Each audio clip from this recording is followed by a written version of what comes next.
Good evening and welcome in. In 2013, Florida Gulf Coast took the nation by storm in tournament time, making it to the Sweet 16, but it was the manner in which they did it that caught eyes, getting the nickname Dunk City. Now, why do I bring that up? Well, I'm starting to think that title might need a little refresher and, better yet, shifted more this way. The Cajuns are doing things that are well worth more than a nickname. Tonight's action, Kathleen Blanco honored at commencement, now pregame, and you're going to get a sense of a trend here. Defense turning into offense. Jonathan Stove going to take it to PJ Hardy, who takes the long road to 2.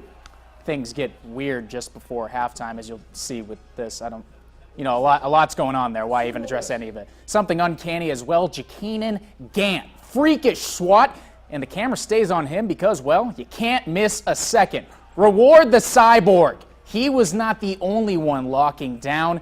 Take a look.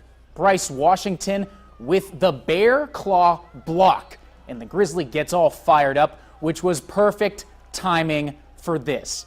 In transition, Jakeenan Gant.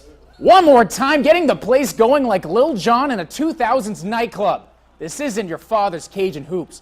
UL, 6 in a row and 9-2. Cajun Nation has been on their phones, glued to their TV screens, giving Google an increase in the stock market, anything to figure out more information on the new head football coach.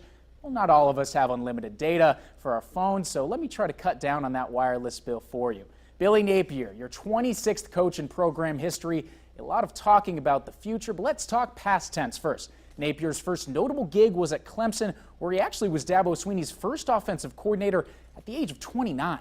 After that, he went to go grab a cup of coffee at Colorado State in 2012, or banquet beer, either is fitting there, before returning to Alabama, where he was in 2011, and spending 5 seasons as the wide receivers coach, teaching up guys like Amari Cooper, and also being a major part of 2 national championship teams.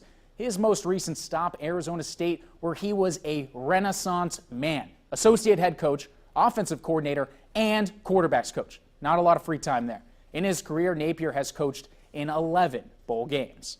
Tomorrow marks another chapter in a historic get-together for Cajun women's hoops. I would say rivalry, but the whole thing with rivalries is both teams have to win in order for it to be one. The team takes on LSU, which was just announced as the Tigers had a matchup fall through at the last second, and swoop, UL comes right in there and fills that spot. Now, these two haven't faced each other on the court since November 21st, 2007. Tigers won 72-37.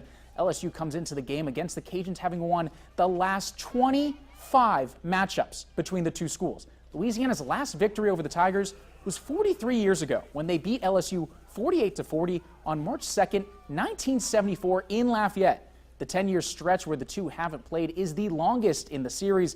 But what's huge is that this booking is not just tomorrow in Baton Rouge. LSU is now set to come to the Cajun Dome next year for a matchup, so some good hype for the program there. Now, those house-divided license plates will actually serve a purpose. Tip-off for this one comes at 2 p.m. from Baton Rouge. This is now the 4th SEC school the Cajuns have faced this season, and it's only game 11. Cajuns have lost all 3 previous matchups against Texas A&M, Mississippi State, and Auburn. They sit at 4-6 on the year, while LSU enters the game at 5-3.